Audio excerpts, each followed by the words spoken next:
Sir এই মাসে স্টাফদের স্যালারি। স্যার এই ফকরনি যা এখান থেকে, আমাদের কাছে টাকা ভাঙতি নাই। ম্যাডাম আপনি আমারে ভুল বুঝতেছেন, আমি স্যারের সাথে একটু কথা বলবো। আরে তুই আমাদের কাছে কি আর বলবি, তুই তো আমাদের কাছে টাকাই চাবি। তোকে বললাম না আমাদের কাছে টাকা ভাঙতি নাই। দেখতেছি তোর হাত পা তো ঠিকই আছে, তুই এই বয়সে ভিক্ষা চাস, তোর লজ্জা লাগে না? তোরা বলছি না তুই এখান থেকে যা, তুই দেখতেছিস না আমরা এখানে কথা বলতেছি। ম্যাডাম আমার কথাটা। আরে তুই আমাদের কাছে কি আর বলবি, তুই তো আমাদের কাছে টাকাই চাবি। তোকে বললাম না আমাদের কাছে টাকা ভাঙতি নাই। আরে তুমি ওর সাথে এভাবে কথা বলতেছো কেন? আমরা শুনেই দেখি না ও আমাকে কি বলতে চাচ্ছে। মানে স্যার আমি ওদেরকে ভালো করে চিনি, ওরা প্রত্যেকদিন এখানে আসে টাকা চাওয়ার জন্য। স্যার ওদের মতন ফকরনিদের কামিয়ে এটা, প্রত্যেকদিন চাইয়ারা মানুষের থেকে 1000-1200 টাকা কামাই। স্যার ওদেরকে যদি আমরা প্রতিনিয়ত টাকা দেই তাহলে ওদের লোভ আরো বেড়ে যাবে।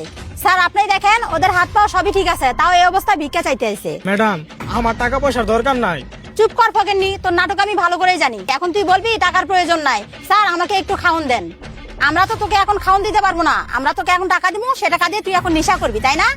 ম্যাডাম আপনি একটু চুপ করেন, আমারে কইতে দেন। আপনি এই প্রথম থেকে কইতেই আছেন। এই যে টাকাগুলো দেখতেছেন, এই টাকাগুলো এই স্যারের। এই টাকাগুলো ফিরাই দেওয়ার লেগে আমি স্যারের কাছে আসছিলাম। স্যার এই নেন আপনার টাকাগুলো। আরে হ্যাঁ, এই টাকাগুলো তো আমারই। হ স্যার এই টাকাগুলো আপনারই। তখন আপনি ওই রাস্তা দিয়ে আসতেছিলেন না, আসার সময় আপনার ফোন বার করতে গিয়ে এই টাকাগুলো পড়ে গেছে।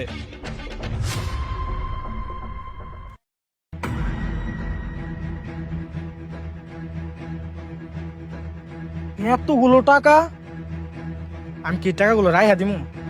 না না না, এটা তো স্যারের টেহা। টেহাগুলো রাইহা দিলে তো খারাপ হইব। আমি যদি হ্যাঁ টেহাগুলো রাইহা দিই তাহলে তো মনে হয় আল্লাহ আমার সাথে খারাপ করব। আমার টেহাগুলো রাউন যাইব না।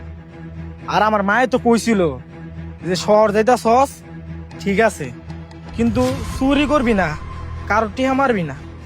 এই টেহাগুলো রাখলে আর মায়ের কথাগুলো রাখা হইতো না। না আমি যাই, স্যার মনে হয় বেশি তো যাইতে পারে নাই। স্যারের টেহাগুলা ফিরাই দিয়ে গিয়া। স্যার ম্যাডাম এই কথাটাই আমি কতক্ষণ ধরে বোঝানোর চেষ্টা করতেছিলাম। ম্যাডাম তো আমার কোনো কথাই কইবার দিল না। স্যারের টাকাই পড়ছিল, এটা আমি দেখছিলাম। আমি জানি টাকা অনেক কষ্ট করে কামাইতে হয়। আমি গ্রামের তাইছি, হ্যাঁ আমি জানি টাকা কত কষ্ট করে কামাইতে হয়। আমরা গ্রামে দিন রাত পরিশ্রম কইরা ওই রোদের ভিতরে পুইরা টাকা ইনকাম করি।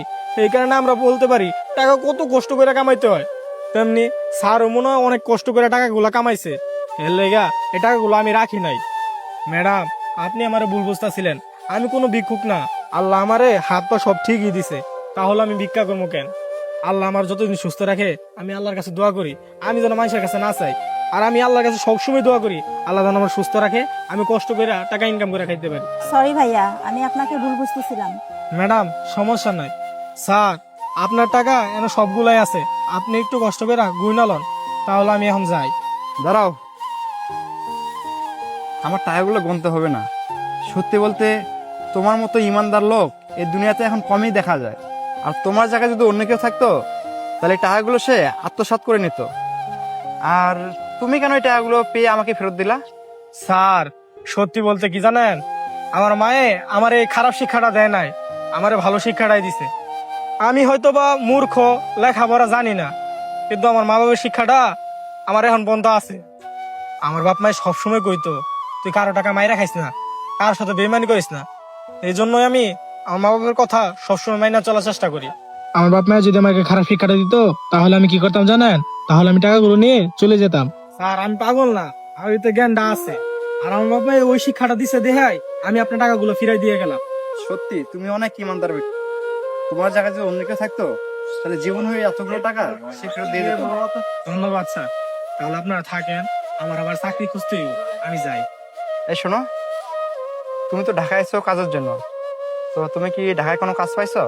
না স্যার, আমি এখন পর্যন্ত কোনো কাজ কাম পাই নাই। আর আমার গ্রামে যে ঘরটা আছে সেই ঘরটা না অনেক ভাঙা। এই সামনে হইলো বর্ষাকাল, বর্ষাকাল আইলে ওই টিনের চাল দিয়ে পানি পড়ে। তাই স্যার আসছিলাম ঢাকা শহরে একটা কাজের সন্ধানে। ঢাকা শহরে কিছু কাজ কাম কইরা কিছু টাকা পয়সা জমাইয়া বাড়িতে যায় ঘরটা ঠিক করতাম, বর্ষাকালে যেন আমরা ঠিক মতন বাড়িতে থাকতে পারি। স্যার মূলত আমি এই কারণে ঢাকা শহর আসছিলাম কাজের সন্ধানে। বুঝতে পারলাম। আর শোনো, আমার এই রেস্টুরেন্টে একজন ইমানদার ব্যক্তি লাগবে। এখন আমি যদি তোমাকে আমার এই রেস্টুরেন্টে একটা কাজ দেই, তুমি কি করবে? আর তাছাড়া তোমার ভিতরে সেই ইমানটা আছে। এখন তুমি যদি আমার এখানে চাকরি করো, তাহলে আমার রেস্টুরেন্ট থেকে তোমার জন্য থাকা খাওয়া ভালো একটা স্যালারি ধরে দেবো। এখন তুমি ডিসিশন নাও, তুমি কি আমার এখানে চাকরিটা করবা? কি স্যার, আপনি আমার চাকরি দিবেন, থাকা খাওয়ার ব্যবস্থা করে দিবেন? হ্যাঁ স্যার, আমি অবশ্যই এখানে চাকরি করব। তাহলে তো ভালোই হলো। আর আমি তোমাকে মাস শেষে যে 20,000 টাকা স্যালারি দেবো, সেই টাকাটা নিয়ে গিয়ে তুমি গ্রামে তোমার ঘরটা ঠিক করতে পারবে। স্যার, আপনি যে আমার কত বড় উপকার করলেন এটা আমি বইলা বুঝাইতে পারবো না। ঠিক আছে, তাহলে তুমি আজকে ভিতরে গিয়ে রেস্ট নাও, আর কালকে থেকে কিন্তু কাজে জয়েন করবা। আর এই যে তুমি ওকে নিয়ে যা, ওর রুমটা দেখাই দাও। ঠিক আছে স্যার, তাহলে আপনি আমার সাথে চলেন।